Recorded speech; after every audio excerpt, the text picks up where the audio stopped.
Así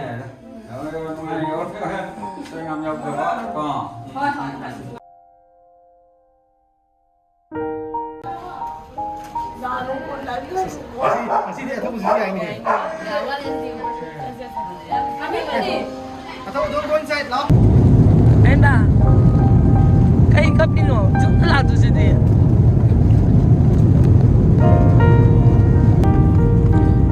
Manipur na mo siya. Yung ure haraw ka. Kung para makita rin. Ahing undang. Ahing hello. Sidi handore. Adugi halam de kangi. Luko ay kasi kape ka na. Kapakano ko. Diyan na lang din. Kapakano.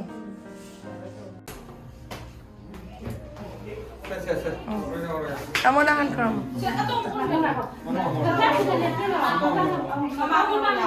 Mama ngolo.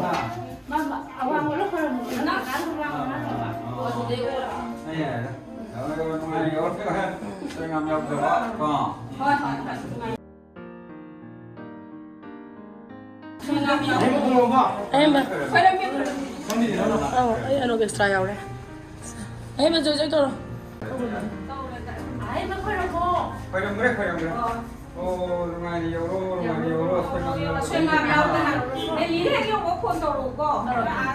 Saya ibu ibu kong kurang motor ayo nama.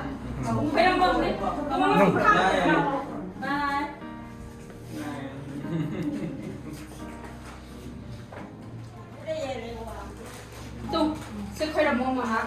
Ay bag. Ini 5 lop lah. Ang 5 lop.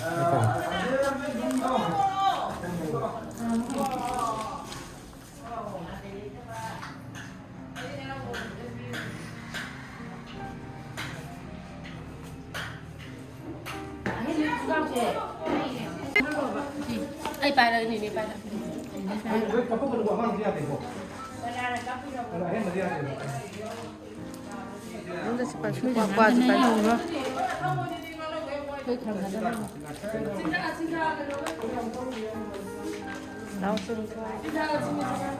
Bye bye tol. Chalo. Nang. Cinta agak. Ya. Nang kutuk kur kan ko. Kutuk.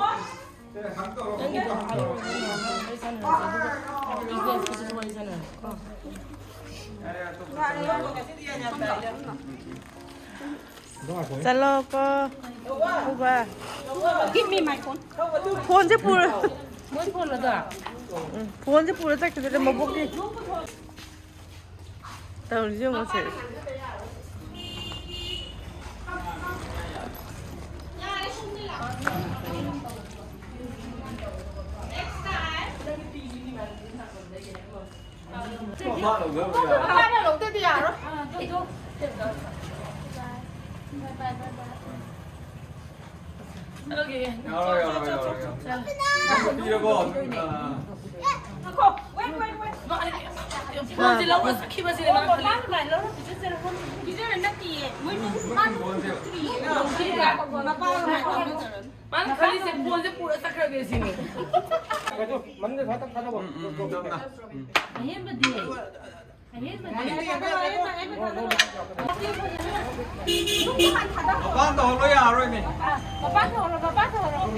Diyan toro.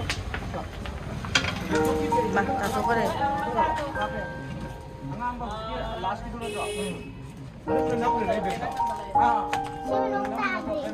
Kunji nga ako, kunji. Se phone se, tamo. Lina candy ka lai bi mo.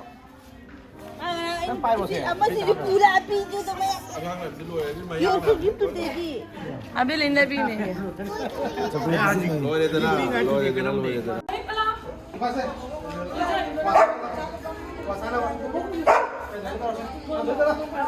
Somda. Mana se tu la lao sone kala mine lo. Mai visa extend ho gaya. हां visa expire ho gaya. Extend ho gaya lo. Sone kala mine lo. Oh ni. Ai phone ga mo gaya.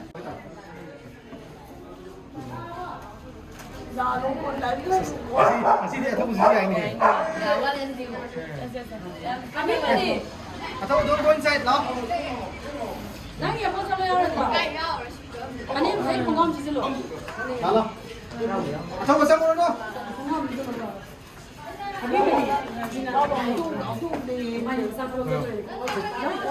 시에 자고 삐를 싸워 너무 작은 거예요. 다 그렇게만 쳤어. 인비요.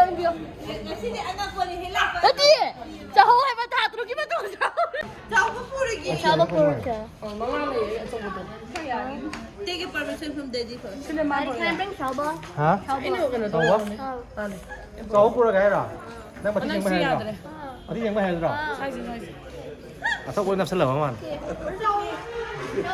giáp chưa nào giáp có vui à cho một cái gì này xấu măng rồi bà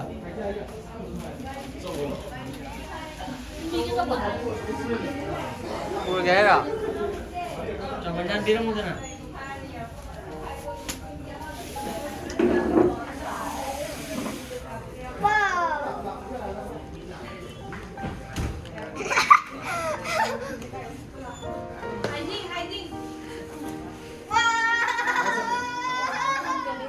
Chào đâu chào xe. Ê hay kìa. Mà chào đâu. Chào anh chào. Chào á. Chị. Chị ơi. Kìa, thầy ra đâu? Cái gì ngồi luôn.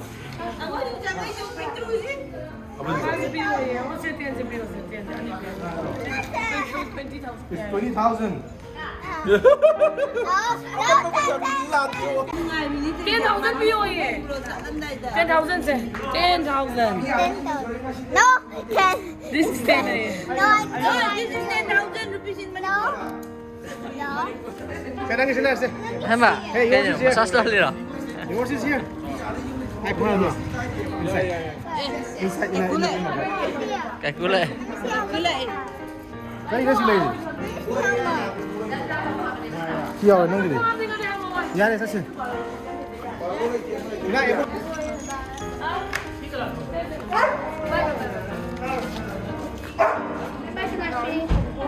Tôi biết làm cái này các bạn, anh là cặp bé này thì cặp để cho nó là tôi này.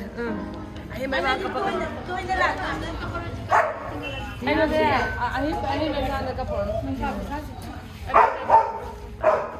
Chúng ta muốn làm cái. Chúng ta đi ăn cái gà ta, ăn cái khúc ngò. Anh cũng ngồi khúc ăn này mà. Chết Peggy thầu đó, please. Đây thì đúng rồi. Bye bye bye, ready nó tâm đủ. Bye bye bye bye. Bye bye bye bye.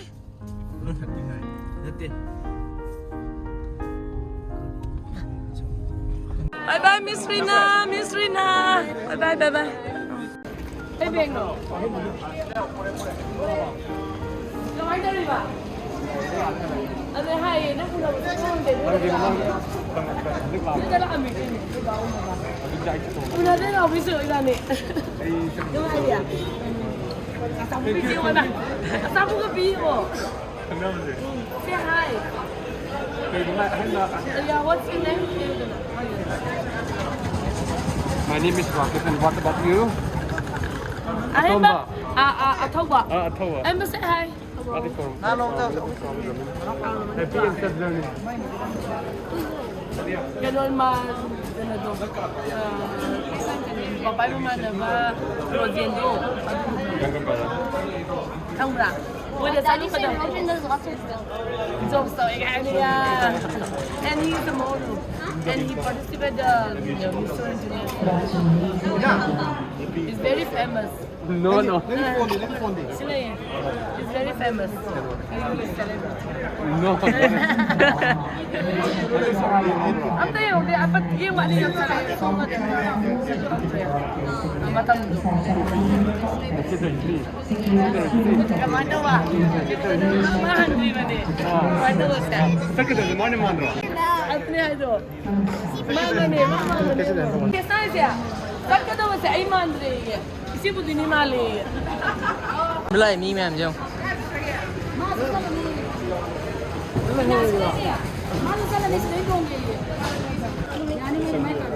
Nang kata bim kiro ya rasam ni. Cái đồ cái gì nè, ấy không có một đồ gì cả đấy.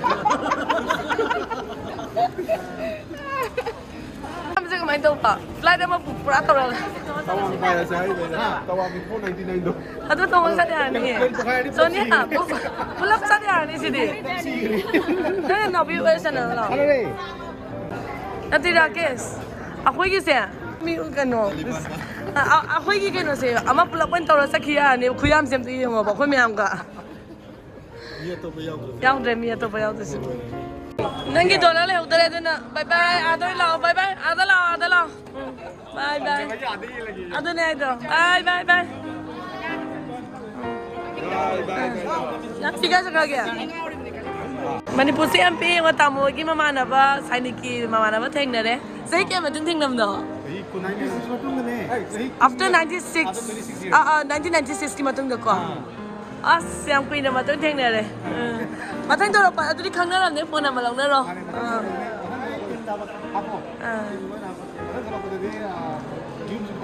Adane khang ye ai khang ye. Oh na. Ani ra. Na ngai ko na kai sa to mga kay mahay na ta ba. Ko ay lamin ara. Kai sa to na. Evening da tsanga me. Nang kai sa to no. Bangkok da tsanga de. Bangkok ta. Na ba ni? Na ba ida? Ako iba sula ka niya. Ay. Bangkok sa to ni na. Bangkok ka ba ni ka? Ay magbrand ka hapot ko eta de. Blok ka hapot ko eta de ay. Ala sasma. Tayo mo ba si? Bye bye. Eko. Ma. Delhi. Bye bye. Sige ba talo ni kamay to do sipa. Si Sari ni. Bye bye na mo baby. You too. Salo. Bye bye.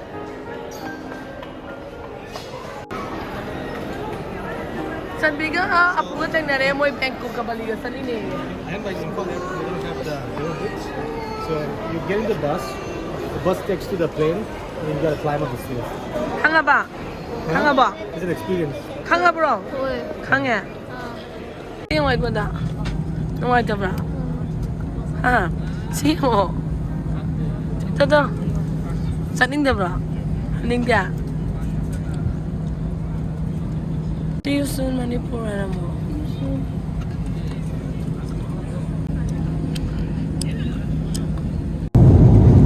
Ahenba. Kay kapino. Jung na to si di.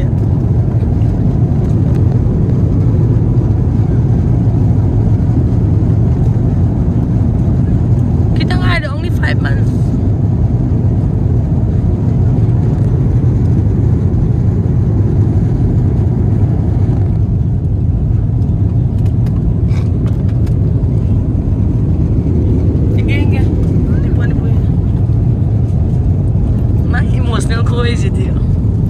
Zabra Manipur ja.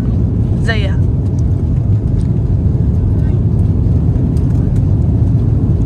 Sa video dum na mo sa. Manipur na mo sa. Kay kapino to ba? Ano? Oh. Sa to uri siya.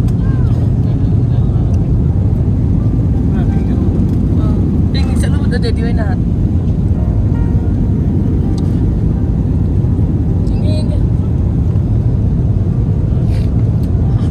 Ini pun nungsi bro, nungsi ya.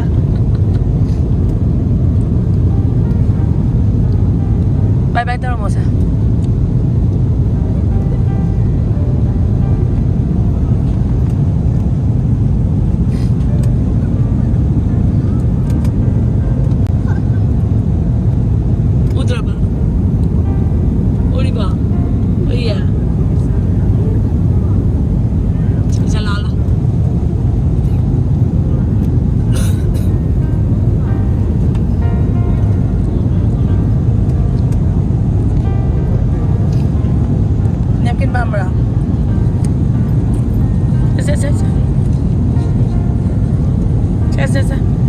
Saya 5 tahun sekarang di Zunda Laut.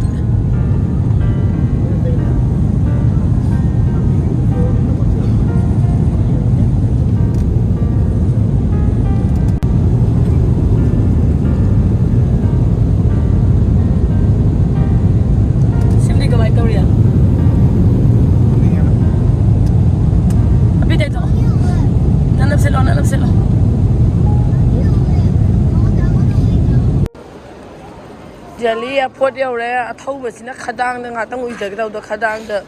Boy, I told her. Kadang left over. Go Ahenba. Maka my Tonya, sleeping with Brazil. Ha! Just sleeping there. And he's playing game. We put and then. Why go?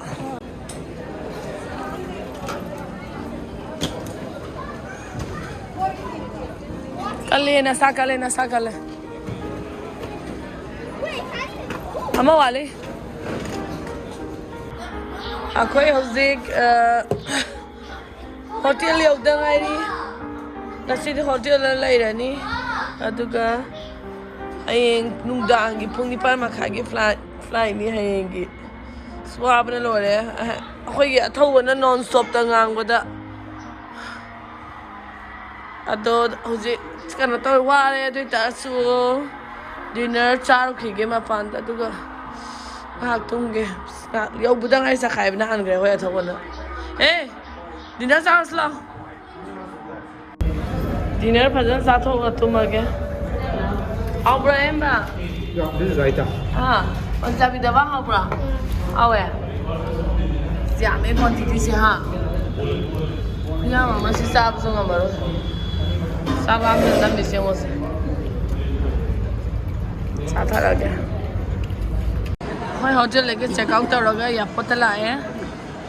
Ado athau bamagi Italy sani na kana sari airport ki manu sara sen lunch to. How bra? Awe serious sao? Mai di sipang mai harau le. What's this? Yeah. What's that? This is Indian donut. Ahenba, momo to how bra? How eh? Manipur kan manin how eh? You only have 2 more. Manipur hele. Ong sai. Ong sai manin gara how ne ba? Si manam jine na se. Sini apa dana? Oh sida hoi hotel itu le ngarang dan se Abu Dhabi di airport ki moyo airport mana ni hotel le le adu sini ang khara be le tong do le pungani mutanga sile adu akhoi atha bode wa le yedana ma sida hamo nang wa bra Tuang le. wa bra Baby store tuang je. baby has to kai Baby nate asidi mai makhong je na re aduna tongon bana kem nate. So akhoi matang flight pung ani lerga to New York. New York tamo 15-hour flight. Nai New York thege mo akhoi ke New York sala Ahenba nungai bra. Anang tumbu nungai bra. ado hanak jari silung gido ai Break to budo. break to tar hotel la la Asana tumbu ko la sab nungai. nan to ba ko la hoje mo la fresh la ko la Abu Dhabi ki airport manung se ko jam sound related ko khang ge manung sano khajaba lai re kuchi gi aro se phajai ado ai pa me uje si lai bi yo na hai ro bada apamatam khang da ba ina che tu ni ada ma si ne pa ma ya re ba phajai no se si lai bi ba da na che tu ko kondo ure ba ya US immigration sto den sa sa thang. Ini kesan tahu tu ni nak, ya, orang tu pasti shopping tahu lagi bah. Sebab ni sih orang backpack semua saya. Sebab ni lah memang.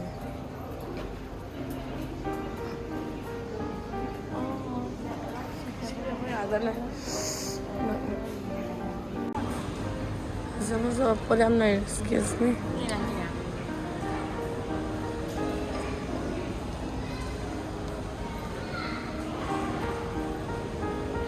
Mami di sini thado apa deh ha? Si kemana tu buat? Selapi kata yang buat? No. Pure gold sah. No. Tapi tu ya. Lah. Chocolate man. Dubai ni dia jauh eh. Si PM. Chocolate man.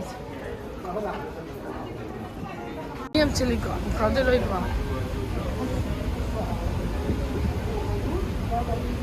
bus lapo train bus lapo ngai mandro kusindo 시즌은 그런 한다고 나도 우리 기통은 그거 iyo 해물라 이거 싫어 좀 changa phomong sa ba 많이 많이 맞지도 ama sakre to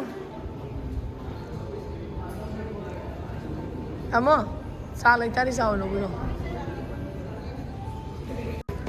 yo city ba city akhoi coffee ke ka lai ba da mai de Pultani, hinge ngi da, da sa ge. You want to taste?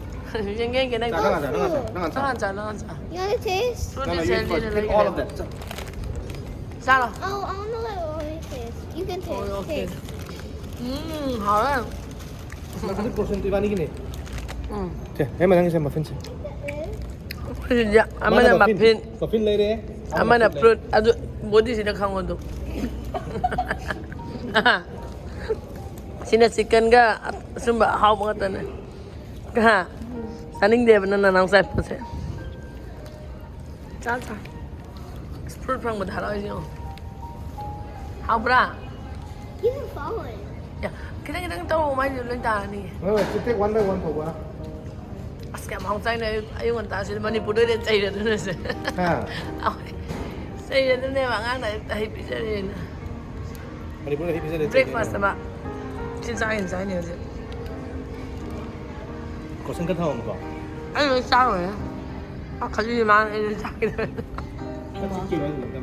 Mà hay sao hả? Mấy cái thằng ở sao là gì? Khơi mu cà cái, manung chang cái, and manung chang cái, New York ta mu New York 13 hours này có, chỉ đấy kìa, 15 hours Abu Dhabi đấy kì. takes longer when you come back Hey, đâu?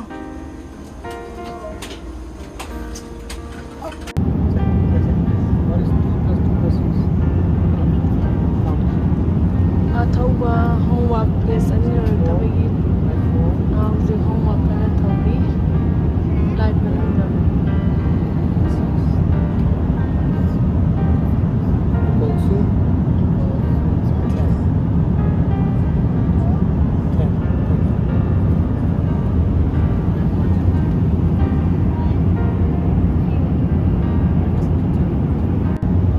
school ke assignment 2 weeks छुट्टी लो रखो तो कि प्रिय को लो शन दबाई नहीं माना था उससे आदना लांग नहीं रखा मतलब कि वाट तो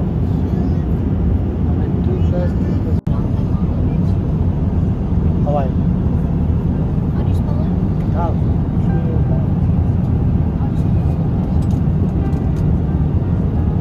तुम मरे बस ना से ना कोई रमात मलाइजा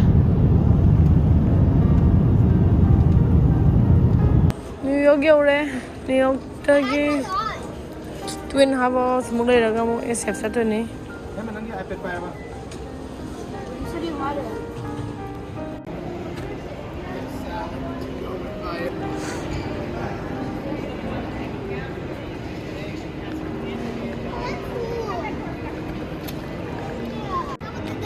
Oh, es foto na mi waran lihat baik sih kan sih oh. Cheese.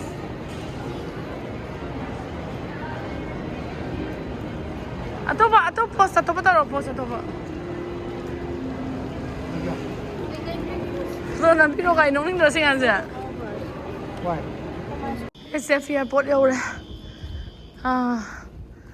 Adam nungai si kan di SF airport ji hoi yam lang de New York ki yam lang ko himba. Yam chill le. I think it's quiet because it's nighttime now. No, nighttime na. The night ta ro chill le moi de. New York ki de. Ado SF ki yam chik law na nungai. New York ki pura train station. Mandra. Everybody will take these seats. Train station hoi ki kiri na bathak India ki thaba kan haram de kan ki to. Ado ko saman but SF ti nungai. Wa Suraba. Ama wale. La. Open the door, mommy. Didi ha do ni. Yum yo re harau ba. Pung bara mo khai ta re. Ai ahing nung dang ge ahing ge. Muito, muito, muito, muito, muito, muito, muito, muito,